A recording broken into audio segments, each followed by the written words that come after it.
You're listening to the Lanterns Radio Network. We are the network dedicated to empowering the individual, illuminating the truth, defending American exceptionalism, and inspiring future generations. Stay connected and get involved at lanterns.buzz for great radio. Get commentary and news of the day. Lanterns.buzz. You know, I wish we could find some way to hold people accountable. Free speech is a great idea, but we're in a war. To make sure the economy doesn't collapse, I've abandoned free market principles to save the free market system. In this present crisis, government is not the solution to our problem. Government is the problem. You're listening to Common Sense Radio with A.J. Davis on the Lanterns Radio Network.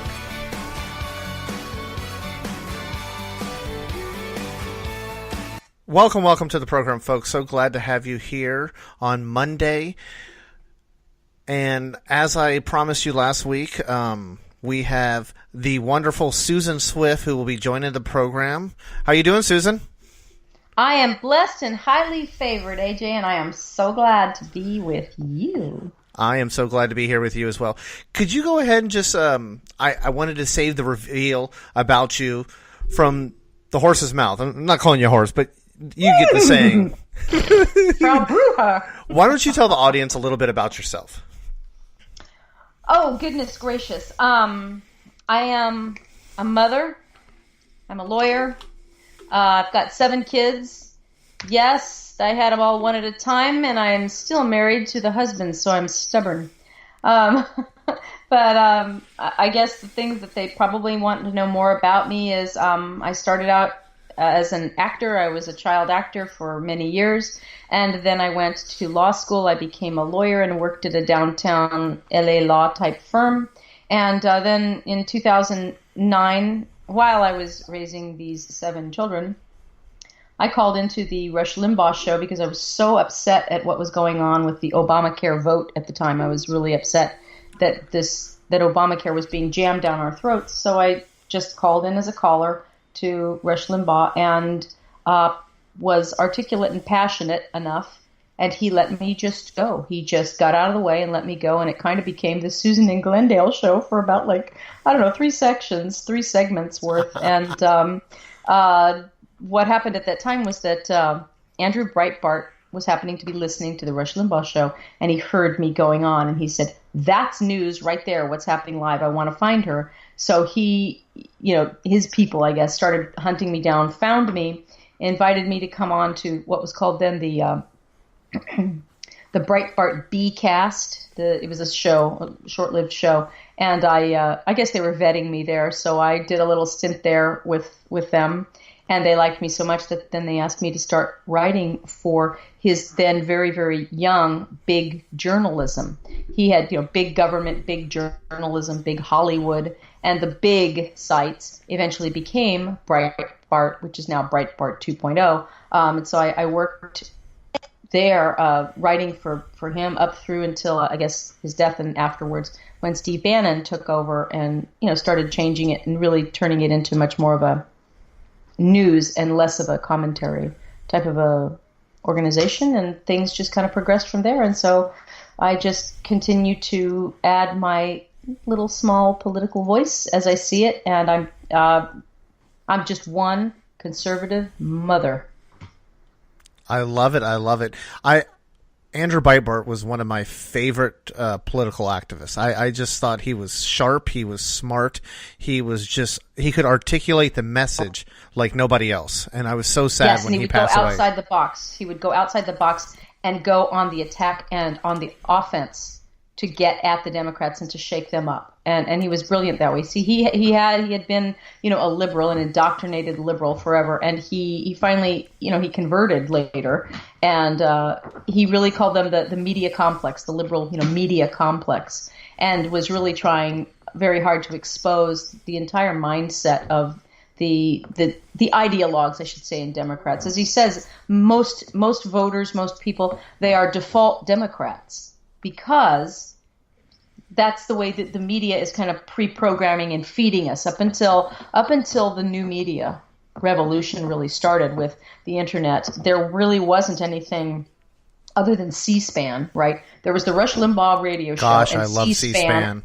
Yes, and that was it. That was the only answer to the three mega ABC, NBC, and CBS News. Walter Cronkite, all of that. That was what was running our information world. And then gradually, of course, the cracks started showing. And then with the internet, then new media started coming. And of course, Breitbart was one of them, and is now one of the fairly major players. And because of that, all of us now have many more sources for news, and we start seeing, whether it's truth or not, at least we're getting this would be the term, alternate facts, right? That would be right. We're getting more facts than we were allowed before, because the rulers of the media, the elite class, they can't control the message. I like to call the media, by the way, because Rush had a term which is, the drive-by media, and I really wrestled and wrangled with that for a good week or so, and then I came up with my own term to try to describe the liberal media. I call them the make-believe media, because first make the news, and then they make you believe it. That's the make-believe media is, the mainstream media. Ooh, just that sounds like a catchy hashtag almost. You like that? It is. It's a hashtag. I love it. Make-believe media. Hey, folks, if you want to engage with us throughout the week, we'll use the hashtag Common Sense Radio. I will tweet out links to this broadcast, and I tried to retweet all the other Lanterneers at lanterns.buzz. I told you would love Susan. She's 10 times smarter than me. She can articulate things about 100 times better than me. Like I told you, she's fantastic. So what we're going to do tonight, we're going to cover the Roy Moore situation down in Alabama. We're going to start out with a little bit of the news from the Huffington Post, and how Speaker Ryan is silently talking about making deals behind closed doors with the Democrats, the Socialists, the three wings of the Democratic Party about DACA. And so business as usual from the GOP. Oh gosh, Susan, don't tell them that. Shh. Remember, we needed the House, we needed the Senate, and then the presidency, and we're a year in, and we're going to get stuff done. Maybe right. That's right. We're going to get so much stuff done. All the stuffs. We are going to get all the stuffs done. You just wait and see. I just had a brilliant idea, and I wonder if we should start a GoFundMe page for new watches for Congress, because they just don't seem to be able to tell the time. I wonder if their watches are stuck kind of like Orrin Hatch back in the 60s. Yeah. They know exactly what time it is. They know precisely the time, and they are running. This is like football, which the NFL. Look, everybody, you should watch as much NFL as you want to, because I tell you, it's going away, because they're committing hara-kiri. They are falling on the flag, if you will. They're killing themselves. But the GOP knows exactly what time it is, and they are in a battle for their very lives, because they are the swamp. They are the establishment.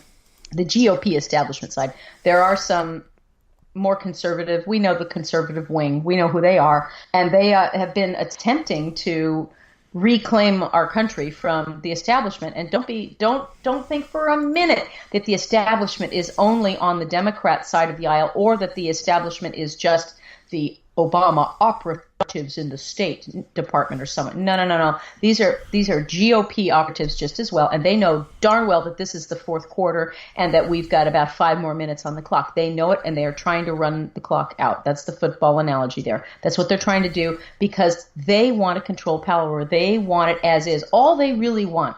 They want to switch from – they got their switch from the Democrats being in charge with Trump's election. McConnell thought that he was going to be able to control, or at least bottle up, Trump, and that he good was luck on that. He would have rather have had anybody. Oh, he would have loved to have Jeb Bush in there. Yeah, he wanted Bush, and when it came down to Ted Cruz or Trump, I think that they really upset with both, and then I guess they thought, well, I guess we can work more easily with Trump because he's a deal maker. Yes, he is, and he's a businessman, and he'll make the deals, whereas Ted Cruz might not have. And it's a toss up to say whether now Ted Cruz could have put up with the dirty dealings of Hillary et al. So it doesn't really matter. But at the end of the day, Mitch McConnell thought he'd be able to control Trump, and is now trying to stall all of the Trump agenda. Oh, absolutely. But he's all over Twitter talking about how wonderful the judicial appointments are going to be. Well, I tell you, my daddy would always tell me that the one reason, if at the very end of the day you can't stand either of the presidential candidates, you have to vote for the Republican. In our time, at least, it's the more conservative that tends to be Republican, right? Yeah, and it's amazing to me because I don't know about you, but for me, when I'm looking at after first term congressmen or women, I'm looking at, did they vote for Speaker Ryan? Did they vote for Leader McConnell? Because that's how I'm starting to judge them. The ones that are not scared of politics, they'll vote their conscience. They'll vote who they believe is truly in their best interest, not just the best interest for the party. And that's why I thought it was. I try to read the Huffington Post. I try to read Mother Jones, all those progressive sites. And the thing that what are you, a masochist? No, I like reading. I'm boring. Like I've stated in previous broadcasts, I go on my breaks at work and lunch, and sometimes just read the city council meeting notes from the local area, just because I like to stay informed. So we don't have to. There you go, because that'll kill us. Oh, but you're good. And that's one thing we should, in the future, talk about more local issues. I think a lot of issues that we can control more is at the local issue. The federal level, we can call and email, tweet. I mean, the invention of the internet has really made people like Speaker Ryan scared to death. And when he sees an article that is titled, "Paul Ryan tells conservatives DACA will be part of spending deal," that makes my head want to explode. Right. But the way to do this, we have to do what was successful back in, no, it's not Kemp. It's Speaker of the House Gingrich.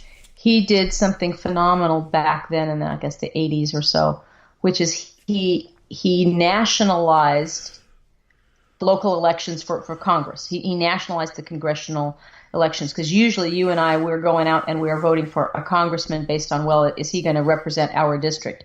And Gingrich was successful in making this, the Contract with America back in the day, a national phenomenon, so that people would say, well, I need to send somebody who will represent not just my local issues, but also nationally what's important. And that is something that I think we've seen that phenomenon happen again with the uprising of the Tea Party. Yes, because absolutely. So many Americans were all, and it's kind of like we don't have a hive mentality, but we're all thinking along the same lines independently, and it is bubbling up. It is organic. It is grassroots. That's why the Democrats hate it, because that's what they want. They astroturf these type of events. Oh yeah, what absolutely. What we do is there's so many people who are frustrated with Washington right now. We're not happy with it at all, and this is why Trump was able to ride the wave of dissatisfaction, because there's nobody more hated in America than perhaps Congress and the Senate.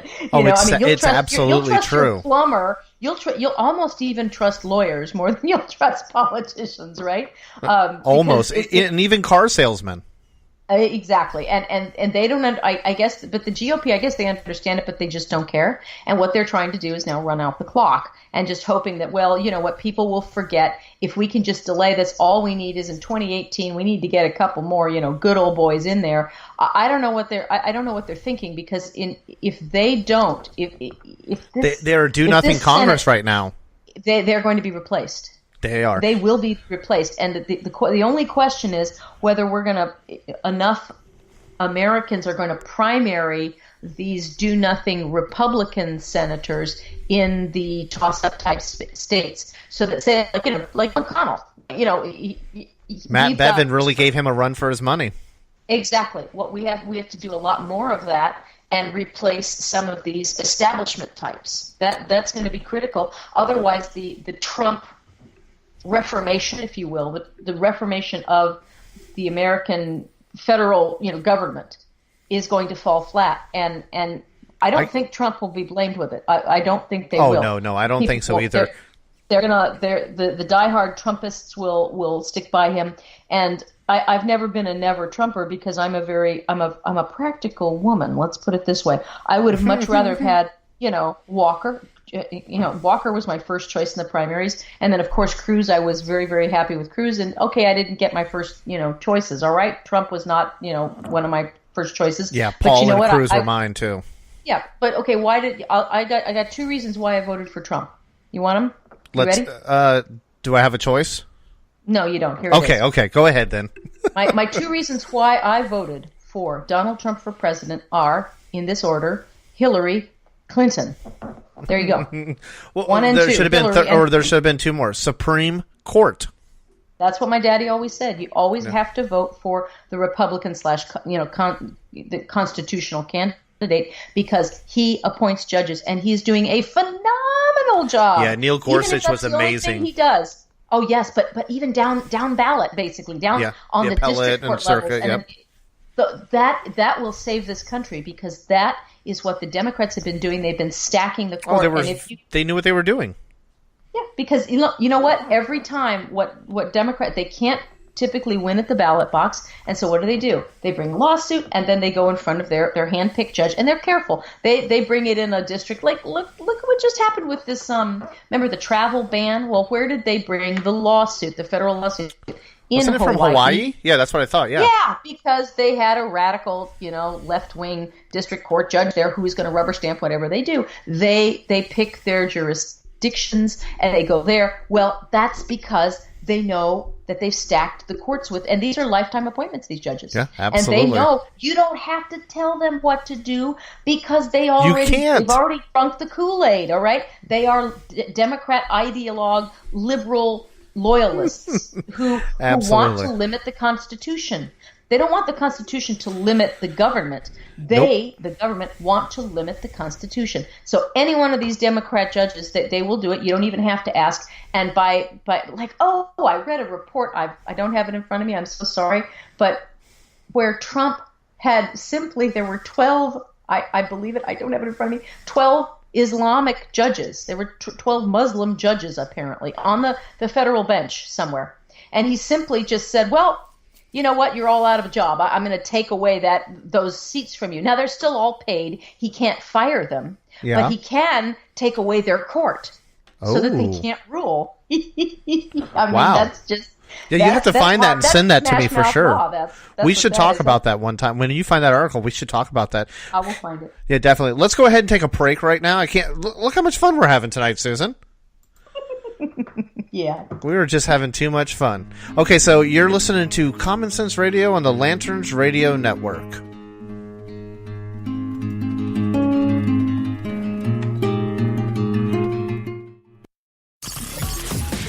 You're listening to the Lanterns Radio Network. We are the network dedicated to empowering the individual, illuminating the truth, defending American exceptionalism, and inspiring future generations. Stay connected and get involved at lanterns.buzz. For great radio, get commentary and news of the day. Lanterns.buzz.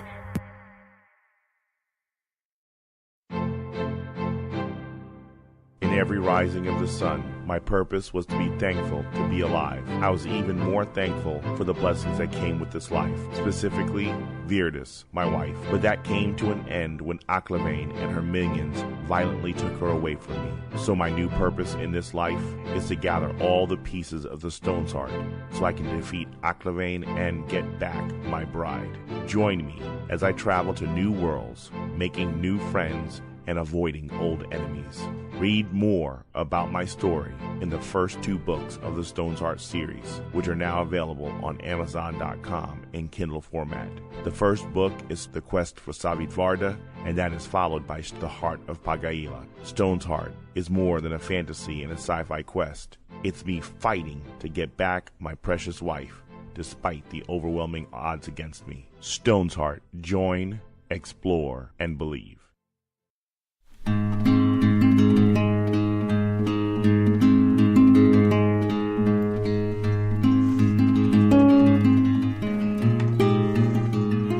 Welcome back to the program. You're listening to Common Sense Radio on the Lanterns Radio Network. Susan, do you have your cup of wine? I have my glass of water. My hashtag mug of wine, yes. That's right. Yes. And use the hashtag, folks, Common Sense Radio, and use the hashtag mug of wine. Yeah. Or hashtag make believe media. I love that. Oh, we're going to send out all kinds of hashtags, folks. I promise you that. So, one thing, December 8th, 2017, the Do Nothing Congress, I'm sorry to say that, I know it's Republican control, but they have done nothing. And we're not surprised. We are not surprised by this. Are you surprised, Susan? Something. Wait, AJ, they have done something. Oh, okay. It's pretty epic. You know what they've done? They have absolutely thwarted Donald Trump at every turn, to the best of their ability. That is something. Okay, I'll give you that. I'll give you that because Democrats should vote for every Republican member of Congress, right? Is that your campaign slogan right there? Well, not for the real conservatives, the Ted Cruz and stuff. But yeah, they should. The Democrats should be pretty darn happy with the GOP establishment right about now. Oh, they are. They're all, they it's a pound of flesh for a pound of flesh, and they stand up there battling each other on Twitter, you name it. But they're all on the same team. Yeah, exactly. But how pointless. I mean, Twitter, big deal. Yeah. Like, who cares, really? Are you even doing your job? Try tweeting at work. Like, I'm getting my job done here. You think that's going to work for 5 minutes? Your boss is like, oh, no, they'll get rid of you. If I see more than 2 tweets in your entire week, you're fired. I mean, really? But that's all Twitter does. Yep. Or, I'm sorry, not Twitter, all the Congress. Oh, I got to share with you something awesome. Sidebar, please excuse us. When I first got on Twitter, I would go after Representative Keith Ellison because I thought he was a race baiter multiple times. I have officially been blocked from him on Twitter. I take that as a badge of honor. That's an honor. Yeah, Good job. I mean, he's one of the most, in my opinion, one of the most progressive socialist. He's borderline communist, in my opinion. Well, yes, that's what Democrats are. They're the new socialist party. You know that, right? We have to be. We can't tell them all of our secrets. Okay. Okay. They're socialist. The Nazi Party is the National Socialist Party, but that was Germany. That is now. I mean, the Democrat Socialist Party. That's what we got here. They're really working at it. But anyway, that would bring us to Bernie, wouldn't it? Bernie Sanders. It would. And like I said, the December 8th shutdown is coming. And a couple things I want to think about, because Bernie, as you said, you saw that article I sent you, which is that is in nymag.com. Bernie Sanders, it's Daily Intelligencer. Bernie Sanders hints at government shutdown over DACA. Dun, dun, dun. Now, DACA is the Deferred Action for Childhood Arrivals program. That's when you get to have, the children of illegal immigrants. Oh, I'm sorry, I said that wrong. Whoa. I'm sorry. I like to say international traveler, Susan, worker, okay? International traveler or the undocumented abused worker, right? Okay, so these kids of illegals get to stay here and get education and free everything from here. That's what DACA is. Well, yes. On Friday night, Senator Bernie Sanders. Yeah, my name is Bernie, and I almost got the Democrat nomination, except that Hillary stole it, fair and square. All right, so Senator Bernie Sanders. Whoa! She didn't steal it. She paid for it. She paid down the DNC's debt. We need to be accurate. She stole it fair and square. She paid top dollar to get the Democrat nomination, and everybody helped her, right? And stupid Bernie absolutely just went with it. But anyway, Bernie Sanders, I'm scared of this guy. Is he almost 80 yet? He's at 70 something. 77, I think he is. The guy with the $600,000 lake house, but he's got white hair, and he's the face of the Democrat Party. He's old and white with fuzzy hair, right? I mean, he looks wild-eyed. Anyway, he's not going to vote for a year-end budget deal unless it offers a legislative fix to DACA. Good. Don't vote. Thank you. Let's shut it down. Please. Well, and that's why I brought up that Huffington Post in the first segment, is Speaker Ryan's already talking about that behind closed doors to people. That's what conservatives are actually getting that message out to people. Well, you know that Senator Ryan, he sleeps with a Democrat, right? Oh, absolutely. That's why we talked about a Democrat. Yeah. And she's a beautiful Democrat, so why wouldn't he want to sleep with her, right? I mean, hats off to the man. He knows how to pick a Democrat woman, let me say. I mean, so he's got to keep her happy. I mean, hey. Oh, absolutely. So here I sent you a couple questions, and I want to get your response, and we'll kind of go back and forth. Who do you think they'll blame the shutdown on? Do you think it's going to be on Trump, or do you think it's going to be on the do-nothing Congress?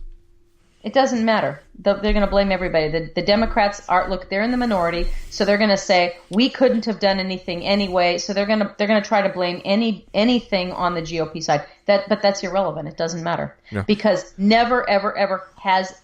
Look at all the different shutdowns we've had. Do you even remember them? No. Nope. And that they've happened a year before the vote. It doesn't affect the vote in 2018. It is irrelevant. But the GOP it is afraid because they think they're going to get bad press. Oh, like they're ever going to get good press? Doesn't happen. Look, they're afraid that the news media will report badly on me. They're going to report badly on you no matter what. Yeah, they hate you. Yeah. Unless you're Senator, McCain, and you come sucking up to the microphone and say, "Well, yeah, I never liked Trump anyway. He's a bad guy." So I mean, unless you're a suck up like McCain, and you're get the thumbs down, press. right? Right, because McCain is more useful to the Democrats as where he is. They would rather have him retain his seat than change him for a Democrat. He's more reliable. So it doesn't matter who. Look, we already know what the media is going to do, whether it is true or look. This is the make-believe media we're talking about. They make up the news and then they make you believe it, right? So even if Ted Cruz and all these guys vote for to continue the government budget deal, but it doesn't go through, that doesn't matter to the media. They will find a way to blame, especially the conservatives. Oh, absolutely. They'll say these haters. Yeah, exactly. But they will blame. So it doesn't matter. The blame. Look, it shouldn't matter to us. The most important thing is our federal government is so out of control and so big that the only limit we can place on it is financial at this point. We absolutely should shut it down or curtail it. I think it's a good thing, and it's never hurt anybody else because it's not like the benefit checks stop. No. We have to pay the interest on the debt, and all of the Social Security checks, all that continue to go out.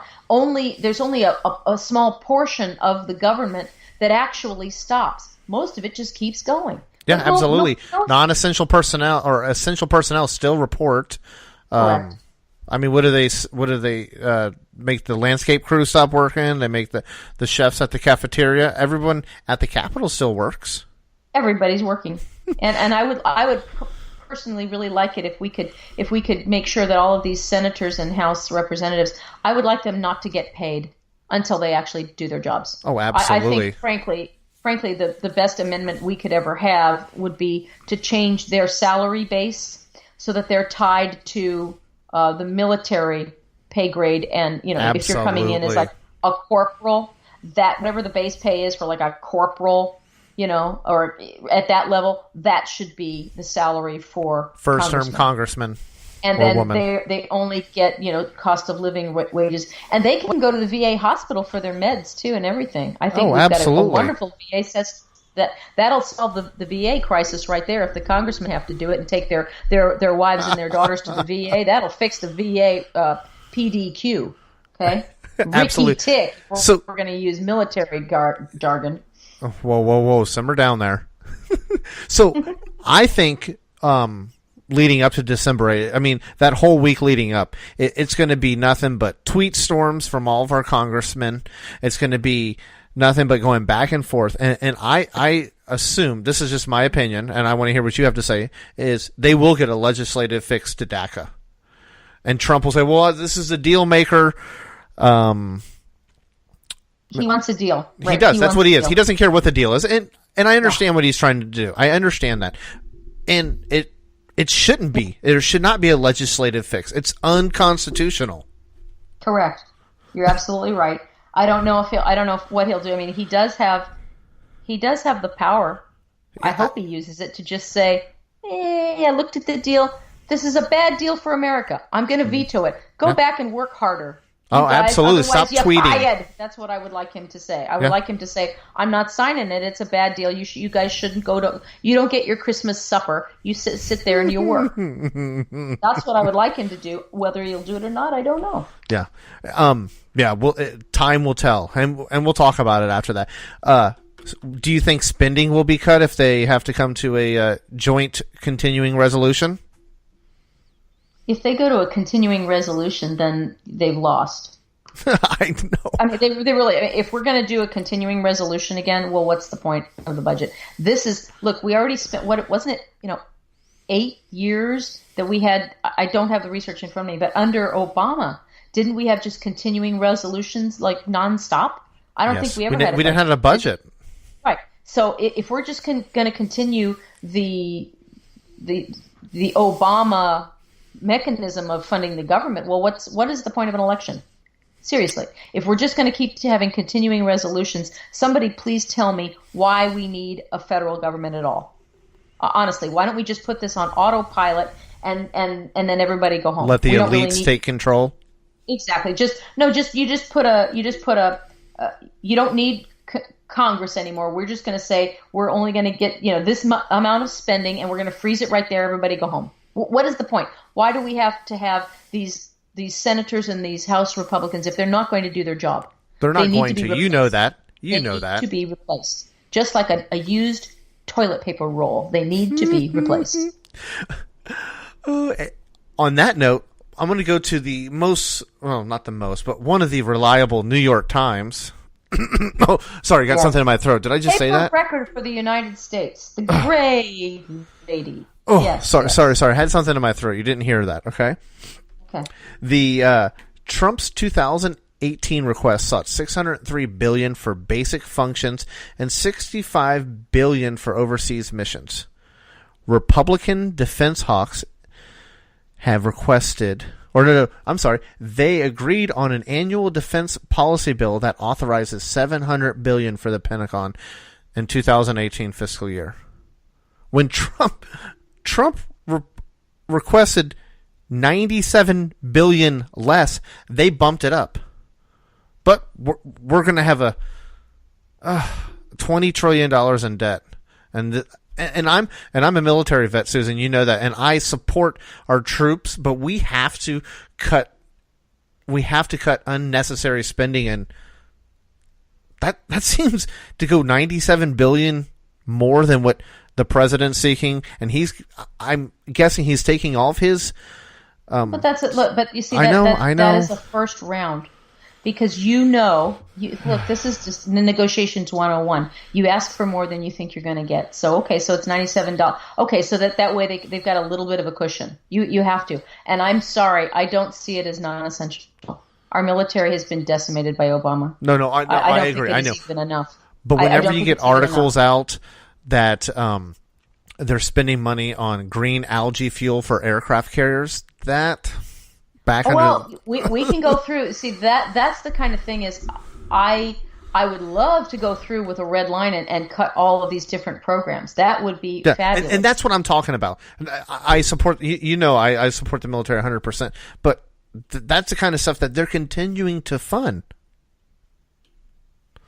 We need someone like you, Susan, to go in there with a scalpel and just... don't make me come up there. That's what my mom would say. Don't make me come up there. No, but it really takes some. It takes. That's why we voted for Donald Trump, because he's a businessman, and we're hoping that if he will. I think he just needs to listen to the generals and. General Mattis. I think General Mattis can run. General Mattis on it. General Mattis would Mad Dog Mattis. Mad Dog. Would he approve like a $435 golden hammer? No, he wouldn't. He'd be appalled, because what he wants is he wants to take care of his men and women on the battlefield. And any program that gets in the way of fully funding our military to be the most elite fighting force the world has ever seen should be cut. And if we're going to be studying algae growth on the moon or whatever it is, it's like, fine, unless it's going to be protecting my guys in the field, I don't want it. You can shove that over into the State Department or put it on another person's budget. I don't care. I don't want it on mine. So Absolutely. that's what it's going to take is hopefully, and he's been doing pretty well at appointing, top level people. I'd be shocked if those type of programs continue. But it is. I would like to see in another year or two if all of them are eliminated. I scrolled down on the article and it says this legislation also fully pays for repairs to the USS John McCain and the USS Fitzgerald, which is fantastic. Yes, that is. It's wonderful. Being a Navy guy, the care of under George Bush for the ships was extraordinary. And I talked to a lot of other sailors, squids, as we like to call each other. My dad was a Marine in World War II. So he's the men's department of the Navy. You gave him transport. You gave him lift over there. Yeah. So. Well, the Marines would give us a hard time. Say we're the men's department of the Navy, just so you know. That's so true. Oh, all right. Let's go ahead. Let's do this. It's that time again. I mean, we're just having a great time. On the other side of the break, we are going to talk nothing but Roy Moore. You promise? Ooh, yes, baby. Roy Moore. All right. Let's go ahead and take a break right now.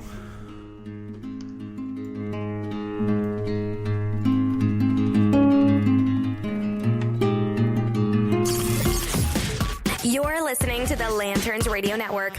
We are the network dedicated to empowering the individual, illuminating the truth, defending American exceptionalism, and inspiring future generations. Stay connected and get involved at lanterns.buzz for great radio. Get commentary and news of the day. Lanterns.buzz. All right, here we go. Welcome back to the program, folks. You're listening to Common Sense Radio on the Lanterns Radio Network. Please use the hashtag Common Sense Radio and Susan's hashtag Mug of Wine. Media. Or Make Believe Media.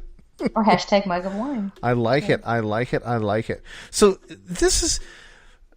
The last week has been very interesting, wouldn't you say, Susan, with the Washington Post article that came out. It's titled, Woman Says Roy Moore Initiated a Sexual Encounter When She Was 14. He was 32.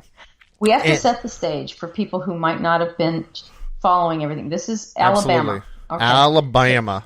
Now, there is a special election going on right now. The vote is on the 12th of December. Well, why is there a special election? That's because Jeff Sessions, who is the senator from Alabama, has been appointed to be Attorney General by Donald Trump. And you can't be in, the Attorney General's office and also a sitting senator. So what he's had to do is... I think he could do it, don't you? I would like to see him do that. That's what we need. Is I really like that appointment of Jeff Sessions. Executive and legislation. Hey, the Democrats would do it, right? The separation of powers? It doesn't matter. We'll have a guy at the FBI, and we'll also have a guy down here in the legislative branch. Hey, what the heck? That would be the way the Democrats. But we are actually constitutionalists, and you can't have Jeff Sessions wearing two hats. He can't be a senator and over there at the executive branch filling in over there. So Jeff Sessions is going to have to give up his seat, right? His Senate seat. All right. And the governor appointed Luther Strange.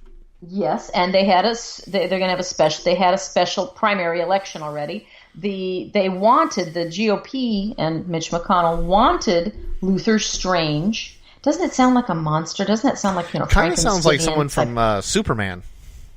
Yeah, like a villain. Yes, or like somebody out of the Addams family, really, to me. That's what it sounds like to me. But anyway, so Luther Strange, he's much more of a moderate guy, much more establishment guy, and he was all groomed and he was handpicked by Mitch McConnell. Absolutely, and he was going to come in and, win that primary, except for the fact that Roy Moore came in and spanked him.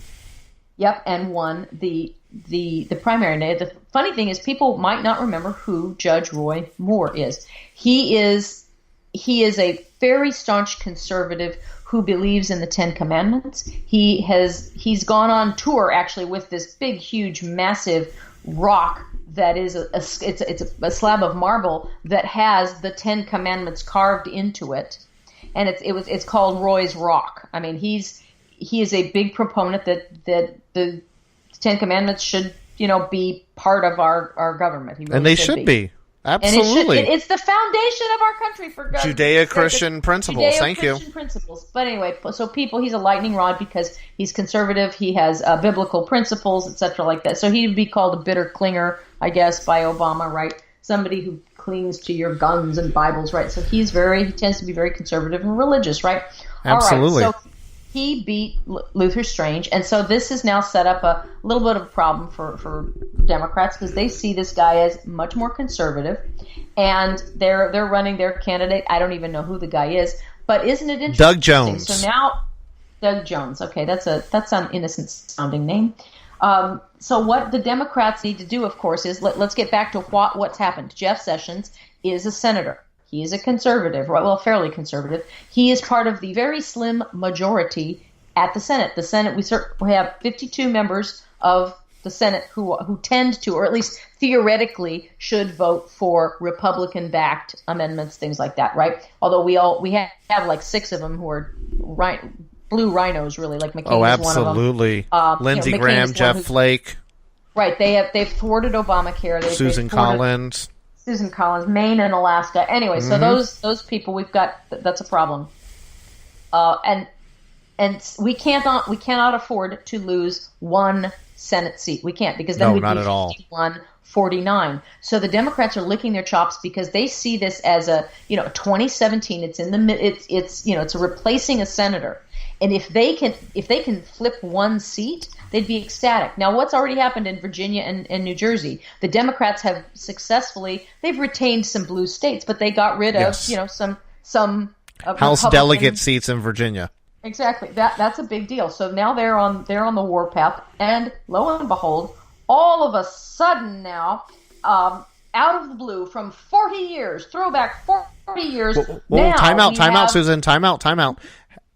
How long has Roy Moore been in the public eye and ran for elections? I don't know, like 30, 40 years. I mean, exactly. We want to make sure we're setting the stage proper. I'm getting there. All right. Okay, I jumped the gun. I'm sorry. No, you're fine. Here, I'm smacking my hand. What happens is, now, look, as I like to say in politics, size does matter, but timing is everything. Okay? Just remember that, ladies. We all know this is true. So what happens is, as soon as they know Luther Strange is out, and to the Democrats, they need to knock off whoever is the candidate, right? They Absolutely. probably would have rather had Luther Strange, but now they've got Roy Moore, that's like showing the cross to Dracula. Truly, it is, because he's this very religious, upright person. So he what talks do they do? about God. That's right, God in government. So what they do, they go back to their Democrat playbook. They always do this. And what do you do with religious men, right? You accuse them of something that is absolutely contrary to their own religious values, right? That's absolutely. What you do. Okay, so what do they go and find? And this story has just come out now at the Gateway Pundit. This came out on Sunday, November 12th. Here's what happened. I still got to set the stage. So just a few days earlier, a story came out that there's a 14-year-old girl. Her last name is Korfman. Lee Korfman. Anyway, no, I'm sorry. I take that back. Korfman is her last name. This gal, she said when she was 14 years old, Roy Moore he made sexual advancements on her. It's all kind of vague, right? And that kicked up a Twitter firestorm where even Ted Cruz was tweeting, well, or maybe was it Rubio? Either way, and everybody. It was many of them. I think it was from all spectrums of Congress. Was panicking because that's what Republicans do. If you have any specter of any sexual impropriety, all the Republican men run for cover, and they all don't want to get near it because that is they're nervous about the whole thing. So what they did is they all started saying, well, if it's true, he needs to, step aside. If it's true, if Roy Moore really did do something improper with a 14-year-old girl when he was 32, he should step aside, which just lends more and more credence to whatever the story was, right? But I want to stop you right there. Can I stop you right there? Mm-hmm. If it comes out that he did it, you and I both will be the first ones to get on these mics and say that he should. But how what we're Absolutely. exactly. I'm there with a knife. I'm there with a knife right there. I mean, I'm a mother. You're going back with a battle axe. Daughters. Hey, I got 2 words for Roy or anybody else who would do anything like that to a girl. You want to know those 2 words? Lorena Yes, Bobbitt. Okay, just saying, right? I grew up in the city that happened, Manassas, Virginia. Anyway, look, it's not anything. It's a serious thing. I don't want. Yeah, absolutely. I don't want any politician who has any kind of sick sexual abuse in his history. Bill Clinton. Can we get back to him yet? Remember that? David Wu. I didn't have sexual relations with that woman. Not one time. Not one time.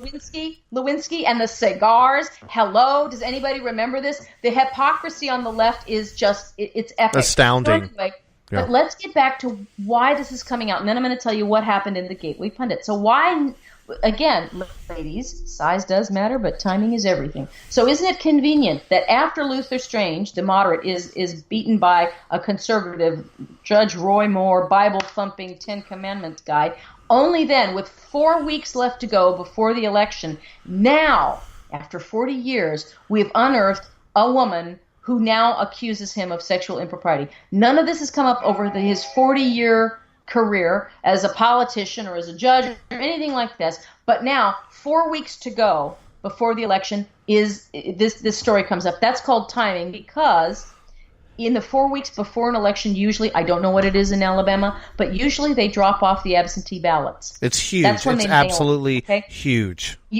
You drop the story about on the day, and you can time this if you're good. You can time this to break on the day that the state drops the ballots, the absentee ballots, in the mail, so that the story breaks on the same day as Lucille and her husband Bob are opening up their absentee ballots, because they're planning to visit their kids, Jim, Bob, and Betty Sue, over the holidays, right? And they need to fill out their ballots in Alabama and mail them in. And they were thinking about voting for Judge Roy Moore. But now, oh my gosh, Betty Sue, did you know that he had some relation with a 14-year-old? I did not know that. Oh my gosh, I can't vote for him. That's what starts happening.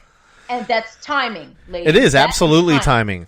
That's what happened just a few days ago. But now the Gateway Pundit has got, and hopefully there'll be more following up on this, but this is Nancy Wells. This is on November 12th.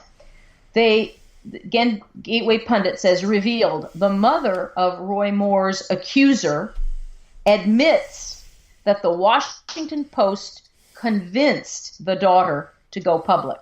Nancy Wells, the mother of Judge Roy Moore, accuser Lee Korfman, admitted on Sunday that the Washington Post convinced her daughter to take 38-year-old sexual advancement allegations public. She was speaking by phone to Breitbart News on Saturday. Korfman's mother, Nancy Wells, who's now 71, further stated that her daughter would not have come forward if it weren't for the Post's reporters' alleged actions. That's from Breitbart News, Aaron Klein. So what happened is, let's read between the lines, the Washington Post dug somebody up and went hunting for this and asked her to come up. They convinced her to do it. In fact, this is quoting Breitbart News reporting, Korfman's mother, Wells, told Breitbart News that reporters for the Washington Post convinced her daughter to give them an interview. Here's what Wells said. She did not go to them, said Wells. They called her. They hunted her down. To do it, the reporter asked. Yes, replied Wells very matter-of-factly. Wells was asked about Lee Korfman's motivations for going public.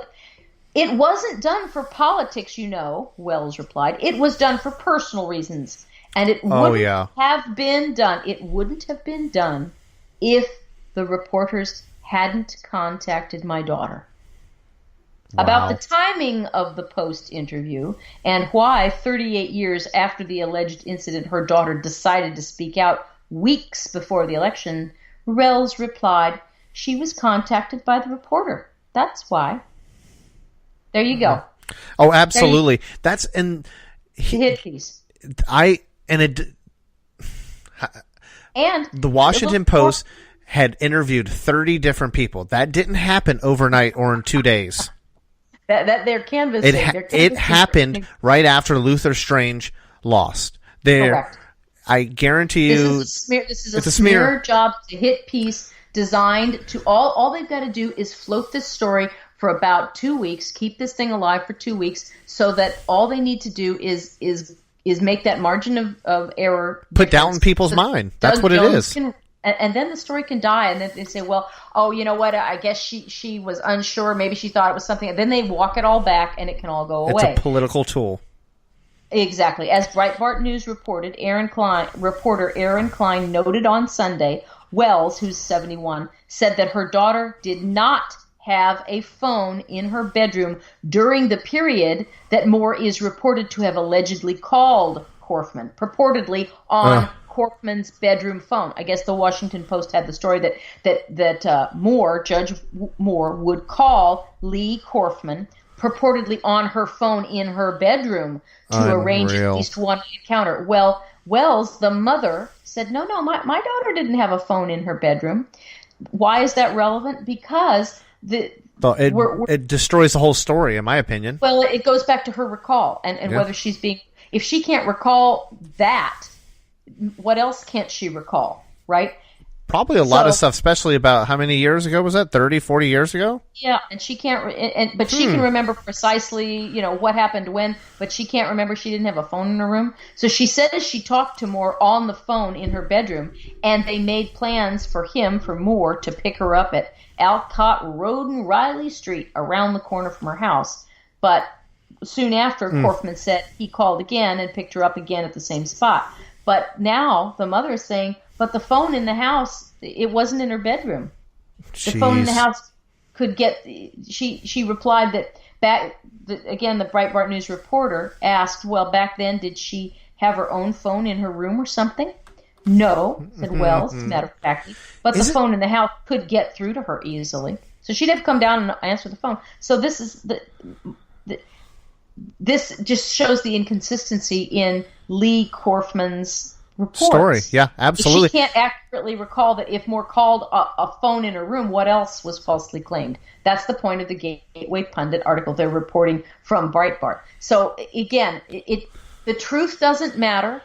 What matters is the allegation, because what the Democrat media, the make-believe media, is trying to do is sway public opinion just enough to get you all they want to do is cause you to question and doubt. Oh, absolutely. And then the damage is done before a man can clear his name. It's sad. Before a man can clear his name. How would you like that if you're a man and what can you do when one woman look, this happened. Do you guys remember Clarence Thomas, Justice Clarence Thomas? Absolutely. Remember his hearings? The Anita Hill scandal, she made up a whole story about the man that he'd cracked wise jokes about pubic hair in Coke cans and things like that. Turns out it wasn't true. She was actually talking about a different boss that she had at a different office location, but she just kind of said, well, it was Clarence Thomas. The whole purpose of the narrative. It was during the Senate confirmation hearings so that they wouldn't confirm him. She almost derailed a black justice. That was Anita Hill. This is all, and the Democrats went out and found her. Yeah. Because at the end of the day, it matters. It only matters what the result is at the election. If you look at some of the Democratic senators and House reps, Twitter, I mean, you start with Ted Lieu from California. He goes, translation, Roy Moore does not generally engage in pedophilia, just sometimes. # Roy Moore child molesters. This was literally a day or two after this story broke. He's already presumed guilty in the court of public opinion, and they're running with it. And that's the thing that you and I are trying to get across everybody is how can a man be guilty without a fair trial? The court of public opinion. I'll tell you how. How? Because he's a man, and he's white, and he's Republican. And that automatically, to the feminist neo-Nazis on the left, a man is always wrong. Especially a white man who's a conservative, and because he's damaging. He is potentially scary. He's not going to be He's not going to be voting for anything that supports Planned Parenthood. He's not going to support the killing of babies in the womb, which is what Planned Parenthood does for money and uses your taxpayer dollars to do it. It is. Do you realize It's how much absolutely. money we pay? We pay, you and I and our children pay to Planned Parenthood to suck babies out of the womb before A they're lot. born, before they can, they cut them up while they're alive and suck them out. They don't even anesthetize these kids. No, they not just at all. go, and that's it. Can you And- believe, and we're Susan? paying- Our time is we're paying coming to for an it. end tonight. No way. Yes, way. This is too much fun. They were just having too much fun. Anyways, I can't wait to chat with you next week. Same time, same place. You're listening to Common Sense Radio on the Lanterns Radio Network. You're listening to the Lanterns Radio Network. We are the network dedicated to empowering the individual, illuminating the truth, defending American exceptionalism, and inspiring future generations. Stay connected and get involved at lanterns.buzz. For great radio, get commentary and news of the day. Lanterns.buzz.